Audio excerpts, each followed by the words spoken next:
Your screen, the Vice President for Human Resources and General Affairs at that plant, Jim Warnicke. Good morning, sir. Good morning. You were the first employee, American employee of this company. When did you first take this job? July 1st, 1987. And at that point, where was this plant? Actually, it was at the Caterpillar building on 26 in Creasy Lane.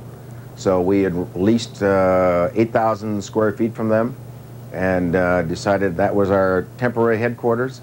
And from there, we basically did all our hiring and screening and planning. So that's where we first started up. And today, what's built there? Today, we've got 2.8 million square feet under roof of working space. All our production facilities, we do everything from bring in the cold-rolled steel to finished out products. So start to finish, we make the vehicle. How many vehicles a year? About this year, 190,000, 196,000 actually, to be exact. And what are the actual vehicles? We make the Rodeo, the Honda Passport, the Outback, and the Legacy sedan and station wagon. And how does it work? Subaru and Isuzu and Honda, how can they all be under one roof? Well, Honda, it's like a contract, basically, where we make a vehicle for them and sell it to them. So then they market and sell it themselves. In terms of the relationship, it's 51% Subaru and 49% Isuzu. And we basically work together as one SIA team. Why did this company, SIA, pick Lafayette, Indiana?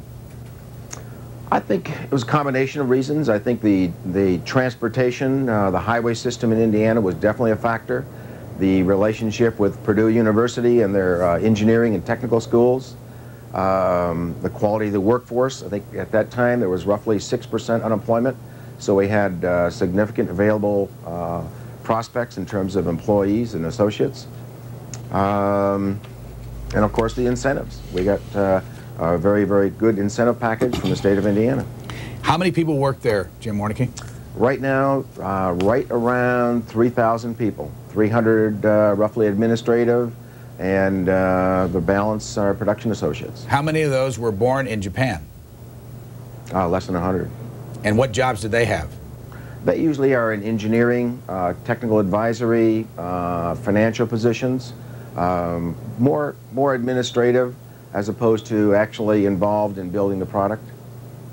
Give you a little bit of a breather and ask Warren Brown of the Washington Post, who's at our desk here. What do you see in this plant? Basically, it's a lot of computerized manufacturing, a lot of flexible manufacturing.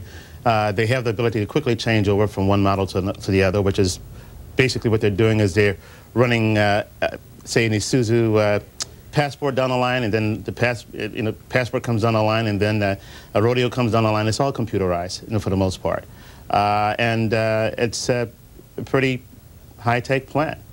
Not overly relying on robots and what have you, but the way it's set up, it's a very flexible manufacturing plant. Knowing what you know about the automobile, and how long have you covered the automobile? Since 1982. So you've covered it for the last almost 14 years. Last 14 years, yes. What would be the difference for any of us to walk into this plant versus, say, the Chrysler plant, the Jeep plant up in Detroit, or? Actually, not much difference at all. It's part of the entire global manufacturing enterprise. Is everybody's going to flexible manufacturing. Everybody's going to quick changeover. As a matter of fact, if you walk into, say, a Chrysler plant right now, you'll find that the Chrysler is beginning from, say, start to finish, from concept to actual production and getting cars out of the door. They're down to about maybe 52 weeks. The Japanese, on the other hand, are going up to not 52 weeks, 52 months. The Japanese have gone up to about 55 months. As a matter of fact, the funny thing is that there was a time when Chrysler was running around Honda's plant, another Japanese plant, trying to figure out how to do things more efficiently. And now Honda's running around Chrysler's plant, trying to figure out how to do things as efficiently as Chrysler. So you've had almost a complete turnabout in terms of how the world operates. Jim Warnicke, the reason we got into this whole idea was to kind of get some sense of how much the government is involved in the production of an automobile. How much do you sense that the government has its ties to what you do there in that plant, either the state or the national government? We don't really feel that they have a great deal of involvement. I mean, we watch our content, like our domestic content right now under NAFTA is 57%. but we don't feel that. We're basically a manufacturer. We're a captive manufacturer of Isuzus and Subarus, and we don't feel that there's a great deal of government involvement. Let me ask you, you said your content is 57%. Is that a NAFTA regulation? Yes. And what does that mean?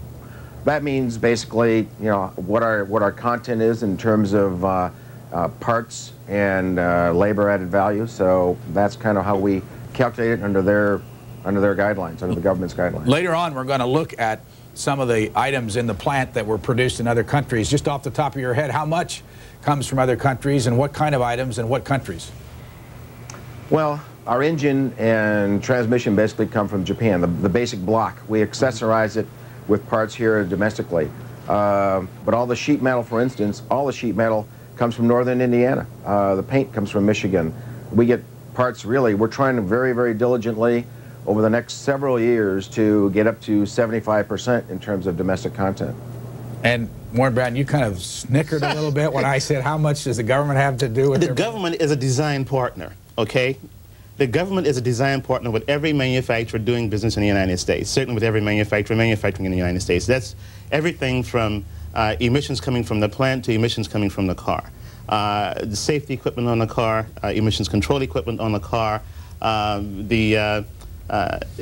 everything even down to the angle of the headlights on the car is designed with the government in mind. The government is a very real design partner. And earlier I think you were asking someone, you know, how much government inspired cost goes into any car that we're buying, certainly manufactured in the United States, easily about maybe 30%, 35%.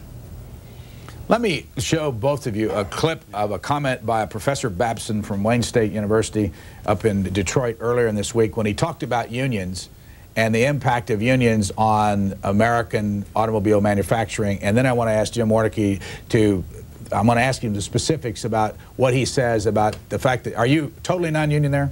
Yes, we are. Okay, let's listen to Professor Babson. We'll come right back and get both of your responses. If you were to do a side-by-side comparison of the workers in these two plants, one a U.S. company, the other Japanese, one union shop, the other a non-union shop, where would the differences lie? Well, I would say the most important difference is that in the unionized shop, the worker has a voice that is protected and that permits that worker to engage in genuine participation in redefining and hopefully improving the work process. We all see the value of workers who can call attention to mismanagement. We all see the value of workers who can be whistleblowers and point out inefficiencies and try to address them and rectify them. Every company wants that, whether it's union or non-union. The problem is that in a non-union environment, when you call attention to mismanagement, you are actually calling attention to a particular manager. And lacking union protection, it's just a matter of human nature that many managers, maybe not all of them, but a very sizable number of them, will punish the worker who calls attention to various problems, inefficiencies for which that manager is responsible. And that means that in a union environment, you generally find that the level of efficiency is higher than in a non-union workplace. And that's holding equal many other variables, of course. You would also find, hopefully, that the working conditions are at the same time somewhat more humane, with a little bit more rest time and probably higher wages and benefits. How that plant can still be more efficient is a matter of this capacity of workers to have a protected voice, to be able to directly and confidently challenge inefficiency on the job without fear of retribution. That plant may still not be as profitable because the non-union environment can often have a better bottom line by cutting wages, by stressing out the work, intensifying the pace of labor, and compensating for the inefficiency of the process by simply cutting the cost of labor. First, Jim Warnke, why don't you have a union there?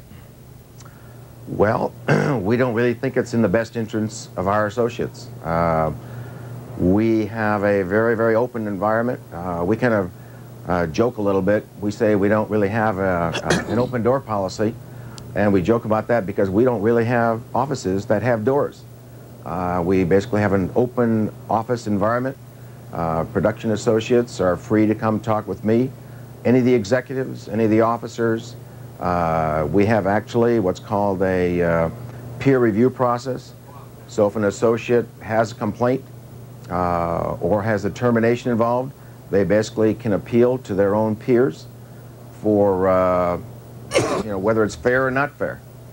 We also have what's called a grievance procedure. Associates are more than willing and do participate in it. Uniquely, we also have some other things. We have what's called an open line, which is basically associates can complain anonymously, in which we answer within 7 days. Any and all complaints, we publish them within the facility on bulletin boards. We also have what's called an officers roundtable meeting.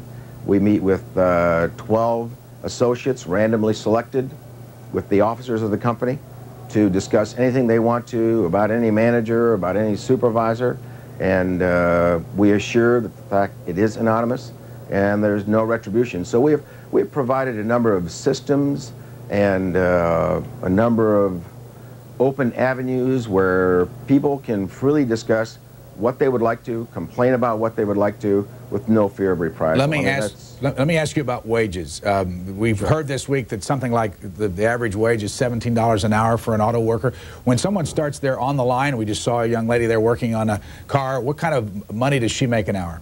She will start off approximately $14 an hour, and she will work her way up to $18.40 an hour within 24 months. And the charge from Professor Babson was that, you make less money in an automobile factory that's non-union. Is that true? That is a competitive factor, and we pay less than the big three. That's no question about it. However, it's insignificantly less. So at $18.40 an hour, I'm not sure what the big three is currently paying, but we feel that's extremely competitive. Let me ask Warren Brown to jump in here. You were shaking your head.